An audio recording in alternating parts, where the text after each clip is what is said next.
আসসালামু আলাইকুম।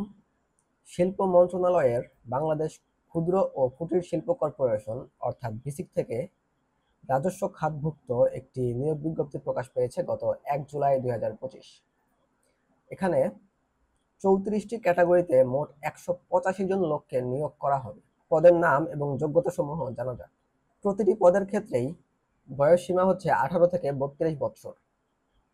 সর্বশেষে রয়েছে গাড়ি চালক ১৬তম গ্রেডের একটি পদ, খালি রয়েছে ১৩টি পদ।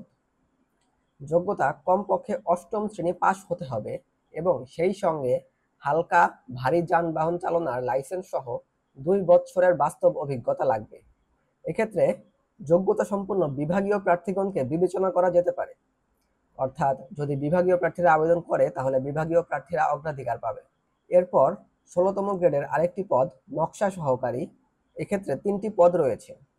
যোগ্যতা কমার্শিয়াল আর্ট এবং নকশায় ২ বছরের বাস্তব অভিজ্ঞতা সহ যে কোনো অনুমোদিত শিক্ষা প্রতিষ্ঠান হতে কমপক্ষে এসএসসি পাস হতে হবে। বহিরাগত উপযুক্ত প্রার্থী পাওয়া না গেলে প্রয়োজনীয় যোগ্যতা সম্পন্ন বিভাগীয় প্রার্থীগণকে বিবেচনা করা যেতে পারে। রিসেপশনিস্ট গ্রেড ১৬ একজন নেওয়া হবে। কমপক্ষে এইচএসসি অর্থাৎ ইন্টার পাস হতে হবে। বিভাগীয় প্রার্থীদের জন্য শিক্ষাগত যোগ্যতা এসএসসি পর্যন্ত শিথিলযোগ্য। এরপর অফিস সহকারী কাম কম্পিউটার মুদ্রাক্ষরিক, এটিও গ্রেড ১৬ একটি পদ রয়েছে। কমপক্ষে এইচএসসি পাস হতে হবে। কম্পিউটার ব্যবহার সংক্রান্ত ওয়ার্ড প্রসেসিং, ডাটা এন্ট্রি ও টাইপ ইত্যাদির সর্বনিম্ন গতি হতে হবে বাংলাতে প্রতি মিনিটে সর্বনিম্ন ২০ শব্দ ও ইংরেজিতে প্রতি মিনিটে সর্বনিম্ন ২০ শব্দ। এই টাইপিং স্পিড যদি প্রয়োজনীয় গতিবেগ থাকে সেক্ষেত্রে বিভাগীয় প্রার্থীদের জন্য শিক্ষাগত যোগ্যতা এসএসসি পর্যন্ত শিথিলযোগ্য। এরপর অফিস সহকারী কাম কম্পিউটার মুদ্রাক্ষরিকের আরেকটি পদ। এক্ষেত্রে ৭২টি ভ্যাকেন্সি রয়েছে, অর্থাৎ ৭২ জন লোককে নেওয়া হবে। এর যোগ্যতা হচ্ছে কমপক্ষে এইচএসসি পাস। কম্পিউটার ব্যবহার সংক্রান্ত ওয়ার্ড প্রসেসিং, ডাটা ও টাইপ ইত্যাদিতে সর্বনিম্ন গতি হতে হবে বাংলায় প্রতি মিনিটে ২০ এবং ইংরেজিতেও প্রতি মিনিটে ২০ শব্দ। এক্ষেত্রেও যদি টাইপিং স্পিড থাকে সেক্ষেত্রে বিভাগীয় প্রার্থীদেরকে এসএসসি পর্যন্ত যোগ্যতায় নেওয়া হবে। এরপর টেকনিশিয়ান গ্রেড ১৬ একটি পদ, ৫ জন লোক নেওয়া হবে। কমপক্ষে এসএসসি পাস সহ যে কোনো অনুমোদিত শিক্ষা প্রতিষ্ঠান হতে সংশ্লিষ্ট সার্টিফিকেট বা ট্রেড কোর্স পাস হতে হবে। সংশ্লিষ্ট কাজে উচ্চ দক্ষতা সম্পন্ন প্রার্থীগণকে অগ্রাধিকার দেওয়া হবে। এরপর ১৬তম গ্রেডের আরেকটি পদ ইলেকট্রিশিয়ান, একজন লোক নেওয়া হবে। যোগ্যতা এসএসসি পাস সহ যে কোনো প্রতিষ্ঠান হতে সংশ্লিষ্ট বিষয়ে অর্থাৎ বিদ্যুৎ উন্নয়ন বোর্ডে এবিসি লাইসেন্স সহ অভিজ্ঞতা থাকতে হবে। মান নিয়ন্ত্রণ সহকারী গ্রেড ১৪ একটি পদ, দুটি পদ খালি রয়েছে। কমপক্ষে স্নাতক ডিগ্রি থাকতে হবে এবং সংশ্লিষ্ট বিষয়ে অভিজ্ঞতা সম্পন্ন প্রার্থীগণকে অগ্রাধিকার দেওয়া হবে। অর্থাৎ এই পদে যদি আগে কেউ চাকরি করে থাকে তাহলে তারা অগ্রাধিকার পাবে। উচ্চমান সহকারী, এটিও ১৪তম গ্রেডের একটি পদ। কমপক্ষে স্নাতক ডিগ্রি থাকতে হবে এবং সংশ্লিষ্ট বিষয়ে যোগ্যতা সম্পন্ন প্রার্থীকে অগ্রাধিকার দেওয়া হবে। এরপর ১৪তম গ্রেডের আরেকটি পদ হিসাব সহকারী। এক্ষেত্রে বাণিজ্য বিষয়ে স্নাতক ডিগ্রি হতে হবে এবং সংশ্লিষ্ট বিষয়ে অভিজ্ঞতা থাকলে অগ্রাধিকার পাবে। কম্পিউটার অপারেটর গ্রেড ১৩ একটি পদ খালি রয়েছে। যে কোনো স্বীকৃত বিশ্ববিদ্যালয় হতে বিজ্ঞান বিভাগে স্নাতক বা সমমানের ডিগ্রি এবং কম্পিউটার টাইপিং স্পিড প্রতি মিনিটে বাংলায় ২৫ ও ইংরেজিতে ৩০ শব্দ হতে হবে এবং সংশ্লিষ্ট বিষয়ে স্ট্যান্ডার্ড অ্যাপটিটিউড টেস্টে উত্তীর্ণ হতে হবে। এরপর গ্রেড ১১ নকশাবিদ, ২টি পদ খালি রয়েছে। সংশ্লিষ্ট ক্ষেত্রে কমপক্ষে দ্বিতীয় শ্রেণীর ডিগ্রি থাকতে হবে, অর্থাৎ নকশা রিলেটেড কোর্সে ২ বছরের ডিগ্রি থাকতে হবে। এরপর ১১তম গ্রেডের আরেকটি পদ সহকারী হিসাবরক্ষণ কর্মকর্তা, ২টি পদ খালি রয়েছে। বাণিজ্য বিষয়ে কমপক্ষে দ্বিতীয় শ্রেণীর ডিগ্রি থাকতে হবে। এরপর কারিগরি কর্মকর্তা ১০ম গ্রেডের পদ, একটি খালি রয়েছে।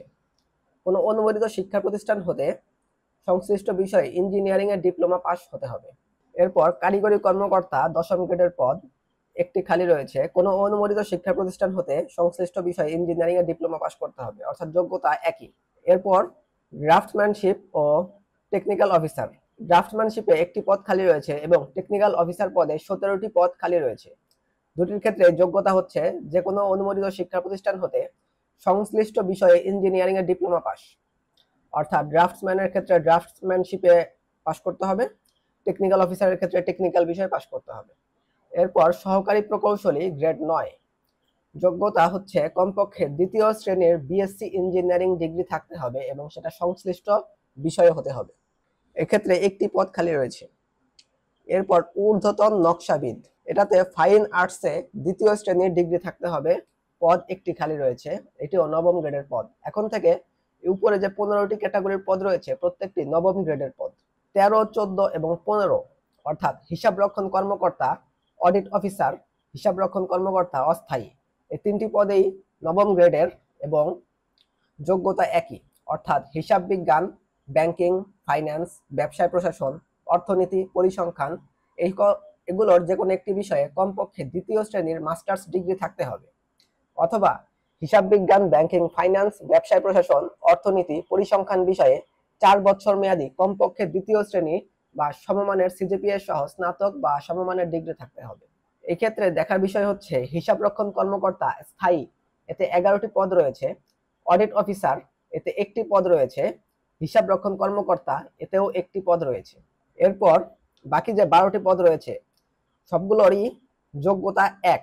পদের নামগুলো আগে বলে দেওয়া হোক, যে রসায়নবিদ, সহকারী অনুষদ সদস্য, প্রমোশন কর্মকর্তা, জরিপ ও তথ্য কর্মকর্তা, গবেষণা কর্মকর্তা, কর্মী ব্যবস্থাপনা কর্মকর্তা, প্রশাসনিক কর্মকর্তা, পরিকল্পনা কর্মকর্তা, মান নিয়ন্ত্রণ কর্মকর্তা, প্রোটোকল অফিসার, অ্যানালিস্ট, প্রশিক্ষণ কর্মকর্তা।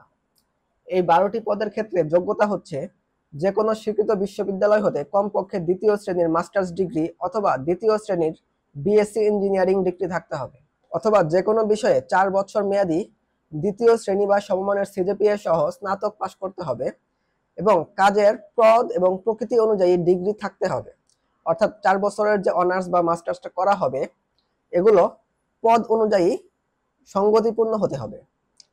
এক্ষেত্রে একটু ধোঁয়াশা রয়েছে, তবে কিছু কিছু ক্ষেত্রে বোঝা যায়, যেমন হচ্ছে রসায়নবিদ, এক্ষেত্রে যে ডিগ্রিটা লাগবে অবশ্যই সেটা কেমিস্ট্রিতে ডিগ্রি প্রাপ্ত হতে হবে। এরপর যে হিসাব কর্মকর্তা রয়েছে এদেরকে বাণিজ্য থেকে পেতে হবে।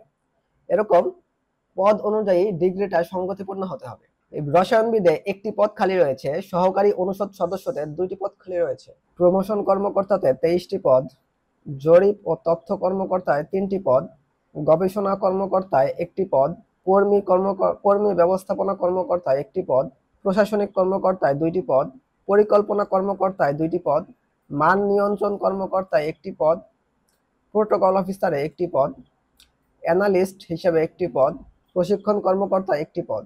এবার আবেদনপত্র পূরণের বিষয়ে আসা যাক। 1 জুলাই 2025 তারিখে প্রার্থীর বয়স 18 থেকে 32 বছর হতে হবে। প্রার্থীকে bscic.teletalk.com.bd এই সাইটে গিয়ে আবেদনপত্র পূরণ করতে হবে। আবেদনপত্র পূরণের সময়সীমা হচ্ছে 7 জুলাই সকাল 10টা থেকে 6 আগস্ট বিকাল 5টা পর্যন্ত। এই সময়ের মধ্যে আবেদন করে ইউজার আইডি প্রাপ্ত ব্যক্তিগণরা পরবর্তী 72 ঘন্টার মধ্যে টাকা জমাদান করে আবেদনপত্র কনফার্ম করতে পারবেন। টাকার পরিমাণ হচ্ছে 1 থেকে 21 নং পদের জন্য আবেদন ফি 223 টাকা, 22 ও 23 নং পদের জন্য আবেদন ফি হচ্ছে 168 টাকা, 24 থেকে 34 নং পদের জন্য আবেদন ফি হচ্ছে 112 টাকা। তবে অনগ্রসর জাতিদের ক্ষেত্রে অর্থাৎ ক্ষুদ্র নৃগোষ্ঠী, শারীরিক প্রতিবন্ধী ও তৃতীয় লিঙ্গের ক্ষেত্রে সকল গ্রেডের আবেদন ফি হবে 56 টাকা। আবেদন ফি জমা দানের নিয়ম হচ্ছে টেলিটকের প্রিপেড নম্বর থেকে SMS এ লিখতে হবে BSCIC স্পেস ইউজার আইডি এবং পাঠাতে হবে 16222 নম্বরে। দ্বিতীয় SMS এ লিখতে হবে BSCIC স্পেস ইয়েস স্পেস প্রথম SMS এর রিপ্লাই থেকে পাওয়া পিন নম্বর এবং পাঠাতে হবে 16222 নম্বরে। এরপরের যে রিপ্লাইটা আসবে কংগ্রাচুলেশন দিয়ে, সেটার ইউজার আইডি এবং পাসওয়ার্ডটা রেখে দিতে হবে, কেননা এই দুটি ব্যবহার করে পরবর্তীতে প্রবেশপত্র ডাউনলোড করতে হবে। প্রবেশপত্র ডাউনলোডের সময় এবং পরীক্ষা সংক্রান্ত অন্যান্য তথ্য পরীক্ষার্থীর মোবাইলে SMS এর মাধ্যমে জানিয়ে দেওয়া হবে। এই ছিল আজকের আবেদনপত্রের বিস্তারিত তথ্য। কারো কোনো প্রশ্ন থাকলে কমেন্টে জানাবেন। পরীক্ষার্থীদের জন্য শুভকামনা। ধন্যবাদ সবাইকে। আসসালামু আলাইকুম।